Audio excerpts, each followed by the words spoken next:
area is and her. You want to just do that, Christine? Start one more time and let people know. Sure. I've been servicing the central Orlando area, also the Space Coast here in Florida. Really been in production here with the team about the beginning of 2021. Been in real estate a long time during the crash when everything was on fire. So, I think if we could have survived that, 2023 was kind of nothing. I started my real estate career in Arizona, so very different market of agents. And over there in the West, people like actually know what a buyer broker agreement is. Over here in Florida, like they're completely clueless. Things are really interesting in how real estate is done here in Florida. So I'm super grateful that I started my real estate career in the West because Welcome, so much Brett. has given me an edge and really served me and my team well over here. That's great to hear. Hello, Brett. I'm Scott. I'll introduce you to the people here. We have Tori, Christine. I'm Scott, and there's Evan, and we're waiting on Jay Macklin. Victoria Rivadeneira is with us as well. So welcome. Thank you. A lot of friends here. Brett, Jay, and I are all connected. We're all at the same brokerage. And then Christine and I used to work Brett, together. Can you hear me? I'm sorry. No. I'm sorry about that. So we're waiting on Jay. So I know Brett is aware of it, and he's part of Jay's certification. We are looking to offer this webinar and have those practitioners such as yourselves who've worked with buyer agency agreements, set and negotiating get commission and force agreements, really in contravention of what's done across the country. So Jay said he'd be glad to moderate and feature all of you folks who handle this and do this on a regular basis and believe in that process. And, as you know, I call this buyer agency compensation. It's all in the context of the new economy. Let's get to go around and one. Yeah, we started that. Okay, so Christine went. Do you want to go, Brett, and let us know about yourself and your background? Sure. Yeah, absolutely. So thank you. Glad to be a part of this. So I'm associate broker at I don't think Platinum we can Living hear you, Realty. Brett. You can't hear me? Yeah, I can hear you, Brett. Okay.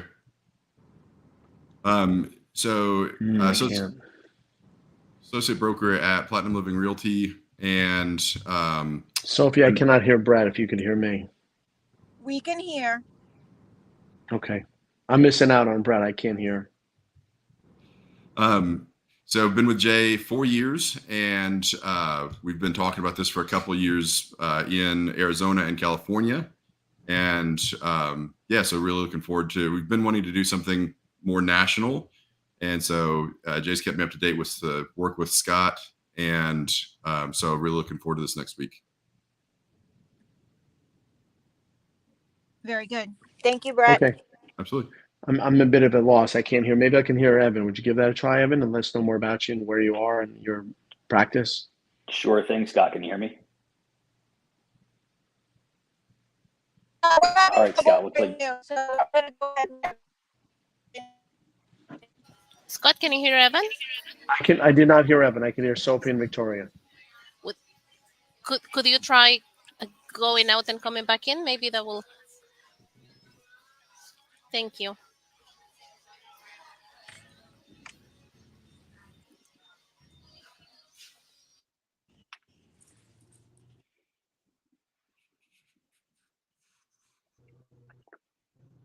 Okay. I didn't hear you, Evan. I don't know if anyone else did. I'm probably having the same problem that Scott's having. Did everyone hear Evan? Sophie, did you hear Evan? Yes, I did. I did hear. Yes, I can hear him. Okay. Okay, very good. I'm not surprised that I'm not hearing anyone because I'm driving, which I'm going to pull over in a few seconds. So the reason that we went on this, just what we're doing. Hey, Victoria, I don't know if you can hear me, but we can't hear you. which is Oh, a you're Thursday. breaking up a And- lot, well, Victoria. Can you hear us? You're Okay. breaking up. I can hear you. Okay. So both Scott and I can't be heard. That's I'm We awfully can hear sorry you about now. that. We can hear you now. We can hear you just hitting dead spots, like because you're driving. So we keep losing you. You sound like a Yeah. robot. Hello, Scott. Oh, I'm so sorry about that. Okay. Can you hear me now? Yes. Yes. Yes, I'm back. Okay. So we wanted to get everyone on here so that we can really get to know each of you very briefly, because all that are on this call specialize in buyer representation agreements, how they work and representing buyers.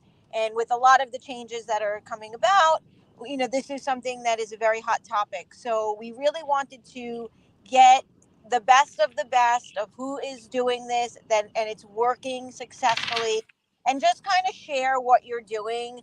And this will go out to everyone in the industry. So we're very grateful that you're all here, and we're just waiting on Jay, because I think Jay has the questions that he's going to give each and every one of you.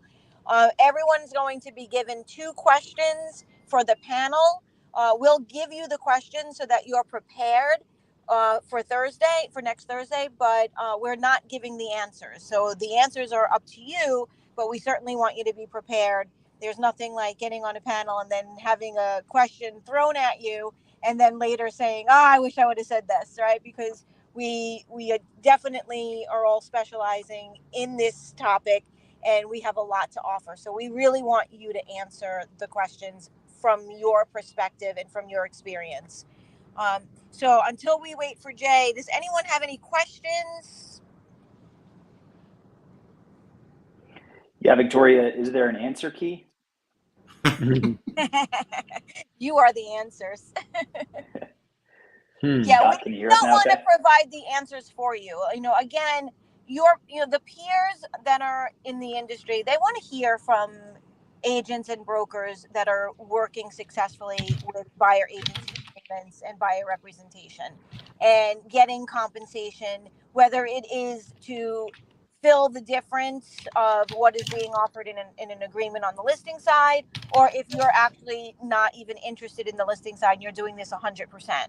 You know, so a lot of people, I just spoke to someone yesterday who was struggling with this, and you know, they're all looking forward to hearing from you what is working and how can they learn from you.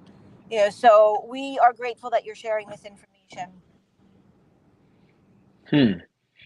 I want to know, just as a preliminary threshold issue for me, has anyone relied solely on the agency agreement and received the desired income, or has been only to augment the offer of compensation? Has anyone just done that without any help from the We seller? rely on it all the Augmentation time. on our side. Would you say that again? I'm sorry. Our brokerage. So Brett and I are at the same brokerage with Jay, and we have been pushing and collecting fees off of the buyer broker and even higher listing fees than maybe some of the other agents at our brokerage for quite a long time, for years, couple years. Okay. Is that in addition? I mean, whatever you collect, is that to augment or supplement the offer compensation, or is it just naked on its own? There's been both. I mean, some of our MLS listings are offering $1 and some $100. So it just depends on the situation, but I set my fee up front and that's what my clients pay. Okay. And that comes in closing and guaranteed funds, right? I mean, it's not before, Right. and I see. We'll talk more about it. I mean, I guess some parts of it are finance, and between the parties, they agreed to contribute or seller's concession, or any of those approaches? We use seller concessions and credit it against the fee. If a buyer's paying it out of their pocket and we don't have concessions, it's just part of their normal closing costs. And we work up front with the lenders to make sure that they know what our charge is. So when they're doing any concessions, credits, or charges, that they're using the proper figures and quoting the correct number from the beginning, not at the closing table because the lender screwed up and didn't get the right numbers. Makes sense. Great job. Yeah, Okay. that's really awesome. Yeah. So you and Brett work together. So I know that the two of you are working similarly in that sense. I know that you actually are teaching this as well. What is it that's working for you in Florida? Um, well, I was actually brought up in the real estate industry in Arizona. I think that Jay and I may have like the same background coaching, where we kind of like just established up front. We all knew that this day was coming, and we were never of the mindset that our compensation was coming from the seller or the listing agent. And we always knew that we had to have conversation of what our professional fee was at the very beginning of the relationship. And while we will do our best to get it in the way of a seller concession, that may not always be possible. That way, the expectation is set. And if we do come across a listing where there is a deficit between what our professional fee is and what is being offered, if anything at all, who knows, the right home for them might be a for sale by owner where they're offering nothing, that they're prepared to come in with a deficit. But obviously, that's not the first conversation we're having. We are giving like a full buyer consultation Welcome, Jay. and showing them full mastery of the entire sales cycle, and why our commission could be one of the bigger line items on a settlement statement should they have to come in with the full fee. Full disclosure, from a traditional buyer, I've never had to get a buyer to come in with a full amount, only from an investor. Investors are very on board with that mindset already, right? That, if I'm finding them a great deal, that there is a professional fee that I'm due. But I think that we're at the beginning of this, where many of us have had to collect smaller deficits, but not many of us have had to collect full deficits. And I think just by like continuing a standard practice of establishing our fee up front, I think that just being very consistent with that and establishing our value and establishing that we're quarterbacking the entire deal, right? A buyer then understands why our professional fee is what it is. I see. That's fantastic. So before we introduce Jay, I know that he just came in. I want to go to Evan and ask Evan. Evan is in South Carolina. Evan, what is it that's working for you with buyer representation?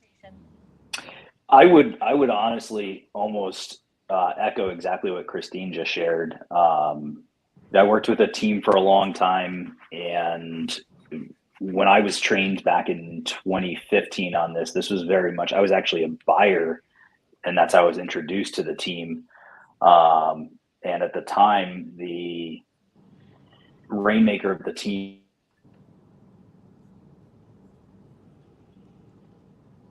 I think we lost you there. Would you try that again, Evan?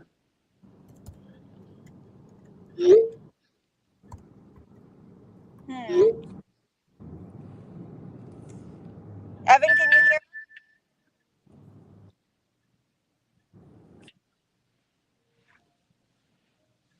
hear? And Evan, maybe jump out and then jump back in so we'll let you right in.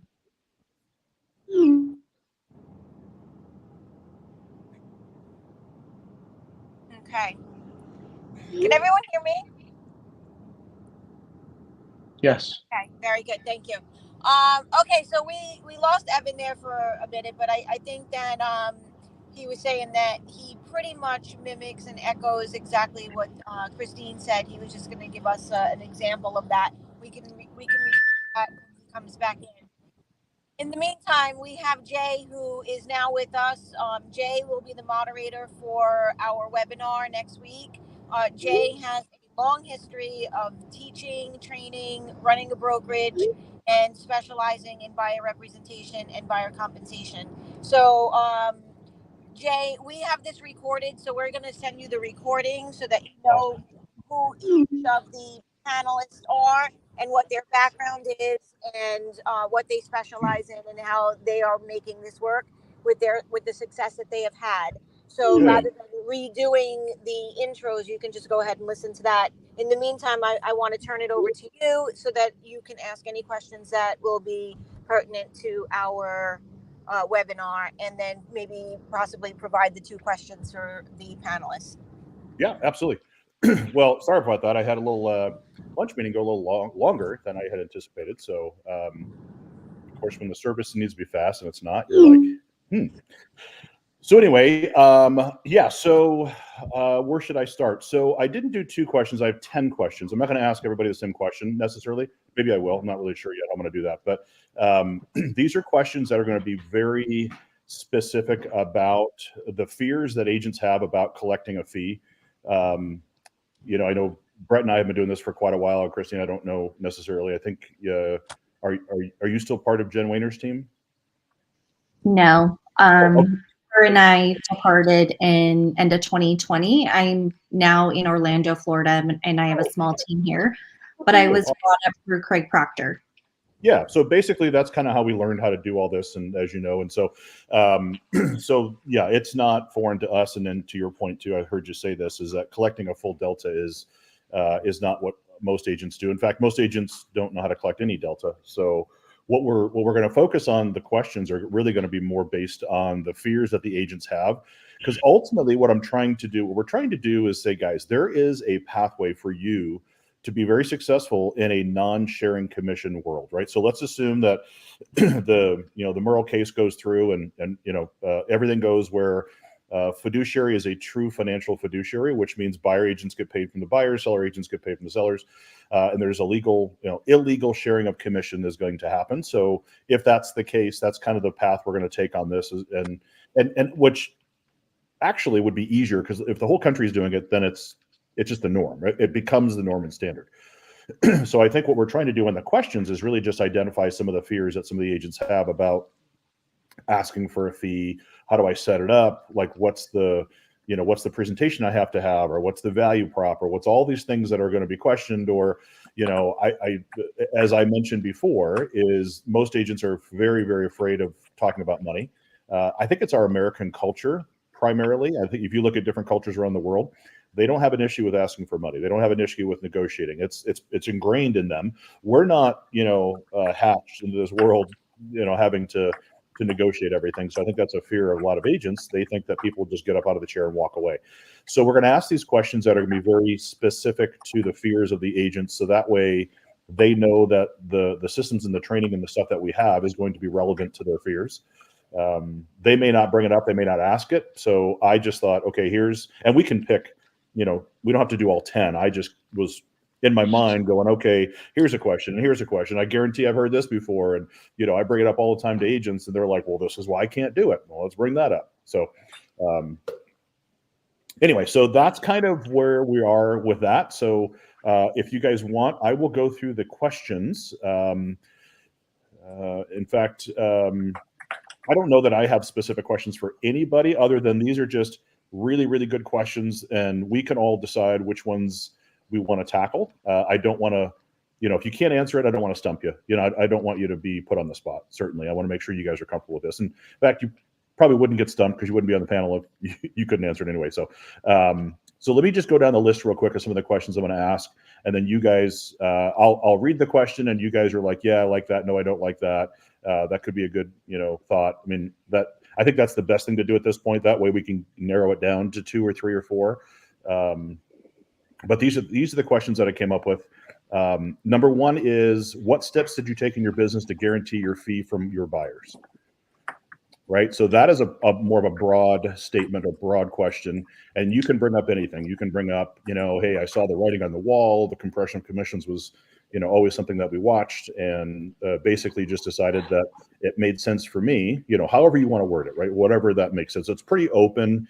That shouldn't stump anybody. That should be pretty easy to answer. Anybody have concerns of that question? Not at all. Sounds great. Cool. Okay, good. And then number 2 is, can you describe to me what your buyer presentation consists of that helps you get your fee? So maybe that could be a question of, hey, we went from just a consultation to a presentation, right? We just decided that why should we treat our sellers why should we treat our buyers unlike we treat our sellers? Like, let's do a presentation with our buyers. So that could be something you guys could go through and answer. I think that's going to be a pretty open question as far as questions for that question, meaning you guys answer it. I think we'll probably get a lot of people who ask questions about that, which I think is what we're really going for. We want the interaction of the crowd to be able to go, Christine or Tori, you said something that was just like on that. How does that work? Or like the interaction, I think for us is going to be the key to this. So no any concerns or thoughts on that one? Seems pretty good. Okay, good. Number 3, how were you able to easily have a conversation with your past clients about the compression of commissions, and how did you approach the buyer broker agreement or loyalty agreement with them? I get this question all the time. Jay, I just sold this guy a house 5 times. I've sold him 5 houses. How can I now go back? Never had a buyer broker agreement or loyalty agreement signed before. How can I go back now and tell him that I need to get a loyalty agreement? It seems like I'm being greedy. No, you assume, in my opinion, that he or she knows the compression that's happening in this industry. You assume that they think that the commission is still, 3% or whatever it is. They don't know the ins and outs of this industry, particularly with these new lawsuits that they're hearing of. And I think that's a great question to open up, because as you guys know, 85-90% of all agents get most of their business from past client referrals. So to have that question, I think, is important, because that is going to be the thing that most agents will try to cop out on, right? I don't need to do a buyer broker agreement or loyalty agreement because all my clients are past clients and I would never ask them to pay a difference. You may not have to ask them a difference. You may have to ask them for everything, because they're going to be zero. I mean, as you guys know, in Arizona, Hague is piloting a program where there's 0% commission for the buyer agent. So I've had 3 agents call me on it last week, and I'm like, well, you guys know what to do because you're ahead of the game. They're like, oh, I never thought it would happen this fast. So anyway, good. Any thoughts on that question, Zet? That's cool. Cool. All right. Number 4, how are you able to collect the delta in commissions from what the listing agent offers and your fee other than having the buyer pay for it? Meaning, how else are you collecting the fee other than getting your buyer to pay for it? And the reason I brought this up is because I don't think a lot of people realize that you can put it in the offer. Well, you can put it in the contract. You can add it closing costs. You can have the seller, increase the price once you guys agree to it, have the seller credit the buyer credit you. So I just want to give them a pathway to make sure that it's not just having to come from the listing or the buyer. It can also come from the listing agent as the market starts to heat up. That's a little less likely. But there's no reason why I couldn't call Tori and say, hey, Tori, I got a 3.5% buyer agent fee in my client. Would you offer me 3 instead of 2.5? She may tell me to go pound sand, but I had to ask. There's nothing wrong with asking. So I think that there's other ways too. So I think that's a really valid question, Jay, because I've been able to negotiate it up front by just calling the agent, getting it in writing that with a accepted offer at X price, they'd offer X percentage.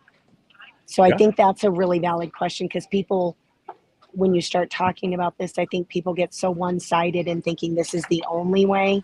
And there's so many ways to get the commission discussion handled. Yeah, that's what I really would love to have, is that conversation about what other options are there, as opposed to just going to my, buyer. In fact, Brett just closed a deal. It was we can talk more about it, Brett. I want to steer your thunder, but he had a deal where the listing agent was paying a $10,000 bonus. I'm like, well, I haven't seen that since 2012. That's amazing. Like, that's awesome. And you guys got it done. So that's nice. Aren't the banks, I have a question, aren't the banks able to pay just like they were doing the 3-2-1 or 2-1 buy down? I mean, I've heard even banks can kick in if that was something that was requested. You mean as far as the commission goes? Yes. Yeah, some can credit. I don't know the lenders. I don't know about the lenders necessarily. I think they're. I don't know if it's actually. I've had the lenders credit. Yeah. Yeah, I don't think they can do it with VA, but other than that, they No, can. other than VA, yeah. But we've had the lender do well, and actually, even in VA, the lender can credit. The buyer cannot. The buyer can't cover it. But the lender can offer credit. We used to do it when rates were phenomenal. We would do a slight rate bump and cover commissions and concessions, like closing costs and stuff. So the lender can absolutely do it. But Jay, I think again, down that path is stellar to just start to open all the doors and open the conversation to how many avenues there are. Yeah, agreed. I like it. Okay. Number 5 is, how difficult was it to add the buyer broker agreement or loyalty agreement into your business as an SOP, as a standard operating procedure? Like how difficult was it just to say, all right, today's the day. Not one buyer is going to escape me offering or presenting the loyalty agreement or buyer broker agreement. So I think that could be a good question. And that, again, these are pretty open and they're fairly easy to answer, I think, but these are some of the concerns that I think some of the agents are going to have.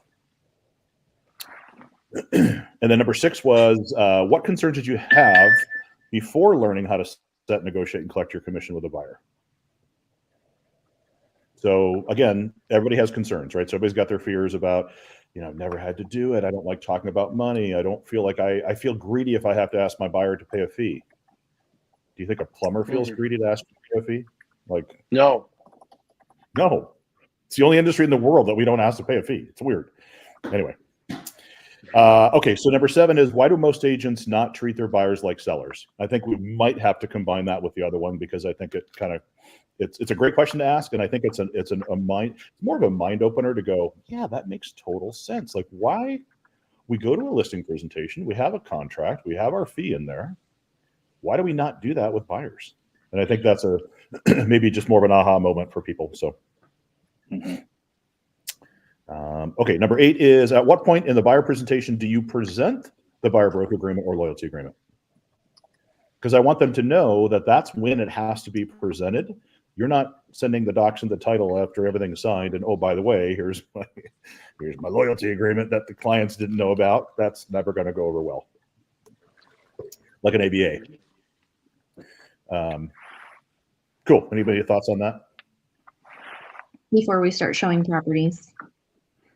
Yeah, exactly. Ideally, or, if you show one property just to establish your rapport for the first time, I have a term, we're getting back to base. Mm-hmm. So even if the first relationship starts at a house, we have to get them into consultation, and we just have to and I'm framing this as, we just have to have compliance documents signed with everything that's going on with NAR and the DOJ.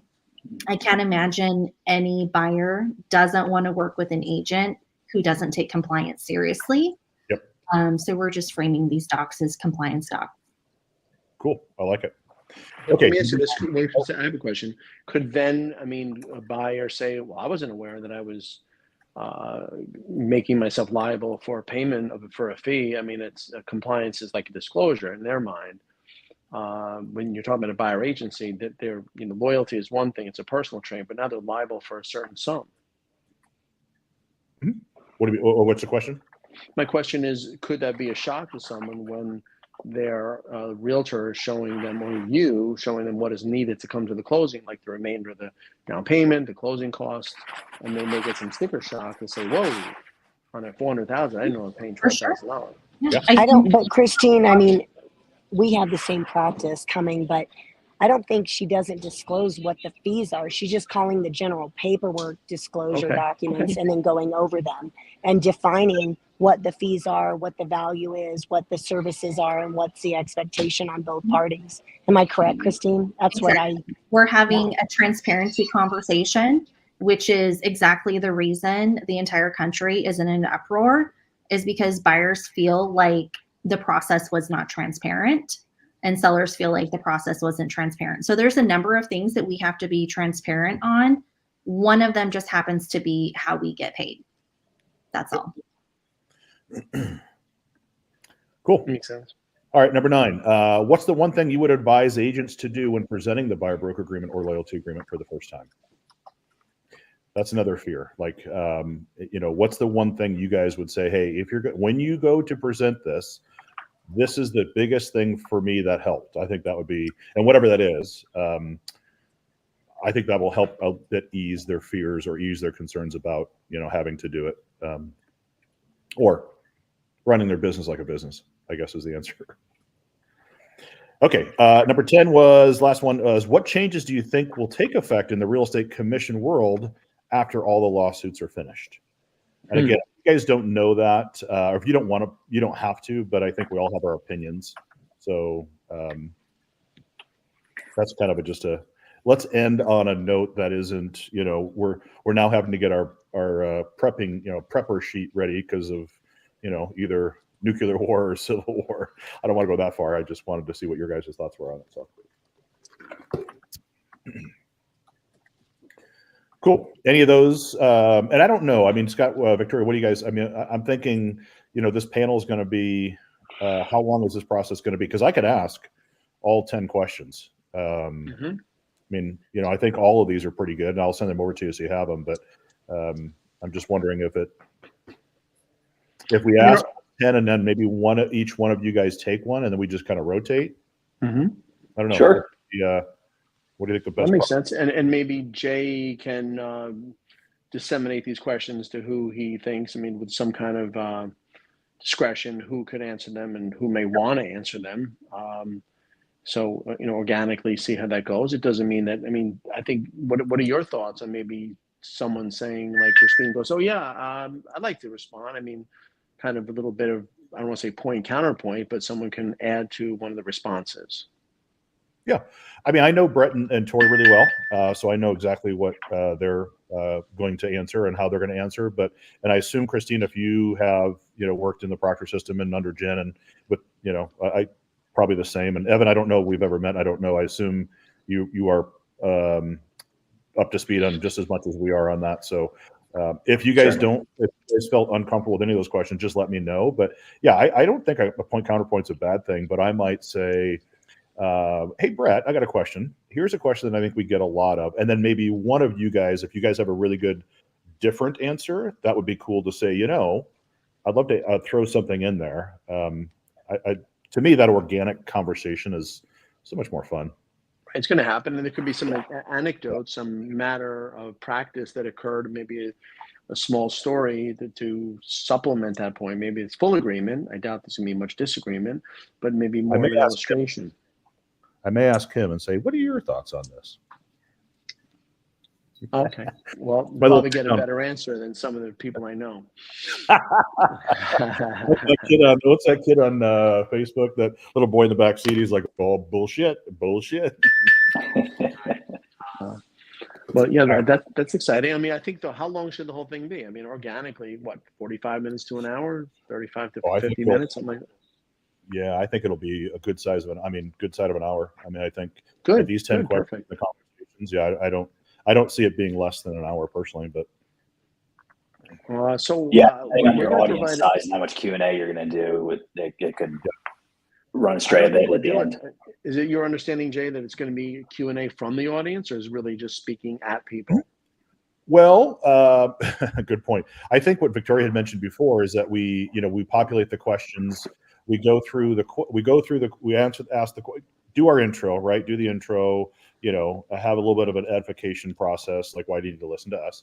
And then we start the questions, and after each question, we could either do all of the questions at the end, or we could have questions from the audience after each question was answered by one of you guys. Okay, and that's you as moderator have to really limit the peanut gallery from jumping up and down and screaming that. So there's that. I think what I'd like to do is maybe take one or two questions after each question and then just move on. That way it's a bit more structured.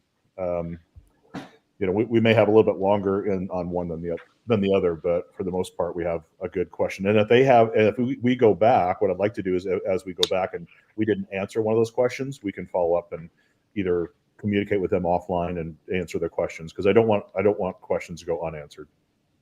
Okay, great. And I don't know if Victoria and I were specific or what you thought, Jay.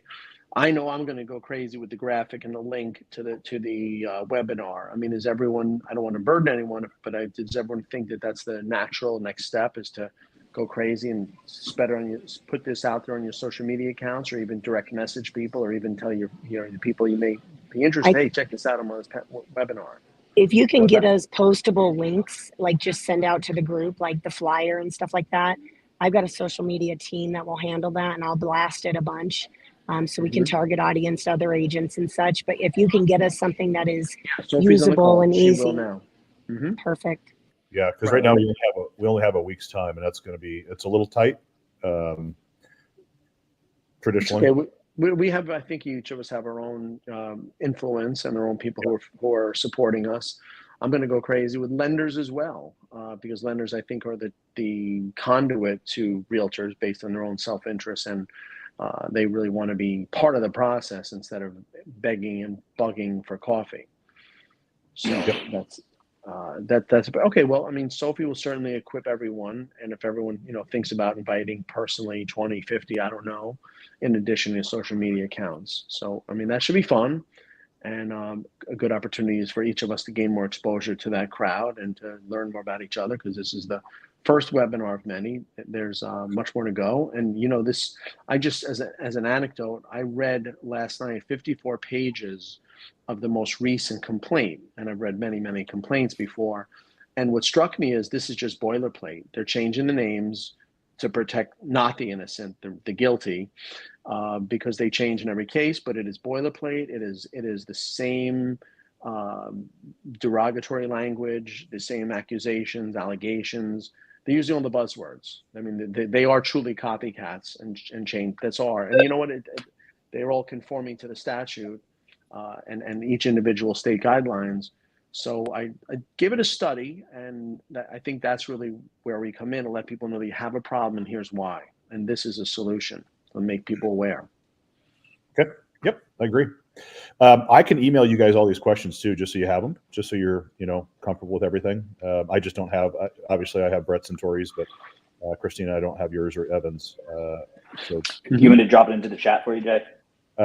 can you drop it in chat? And we'll supply it to Brett. I mean, Evan and Christine, Sophie, and I will Oh, supply that. everyone with that. I think meant the document. Sorry. Yeah. No, that's cool. That's perfect. Yeah, that's good. I'll email right now. Yeah, perfect.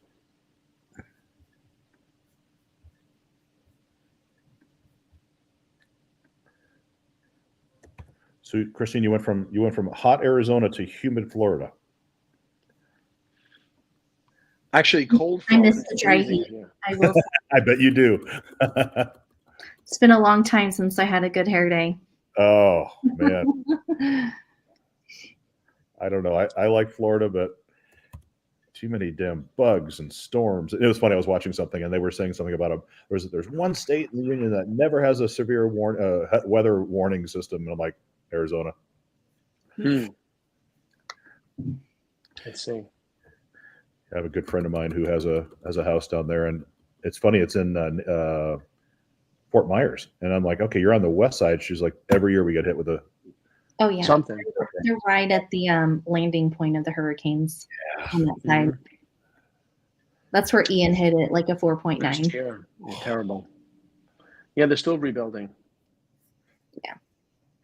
All right, let's see. I have 1, 2, 3, 4. All right, Scott, up, and then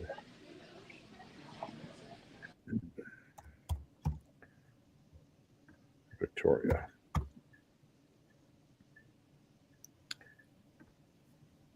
All right, questions. Cool. All right, I think that's it. I can. I'll drop this into you guys so you have it, and then anything else you need from my end. I think it's pretty clear and precise. I think I know you guys may have talked about this before, but in the beginning, as we open the webinar, obviously we'll do a quick little rundown of the history and all that stuff. I mean, is that kind of the idea? I think so. I mean, Okay. Yep. Microscopic bio too. Who's who? Cool. Okay. All right, so Excellent. it should be fun. I mean, think about it. We're all on the cutting edge. I mean, I call this the new economy, where people have to actually demonstrate their value, and like the rest of the world. Yeah. Funny how that works. All right, guys. Well, good. Anything else that we need to chat about, or are we all good? If we're okay, listen, thank you all for your donating your time. It's for a great cause. It's to be part of this movement, and I'm happy to be associated with such experts. All right. We'll Thanks, see you guys guys. next Thursday then, right? Sounds good. Perfect. Bye, guys. Okay. Take care now. See you guys. Thanks.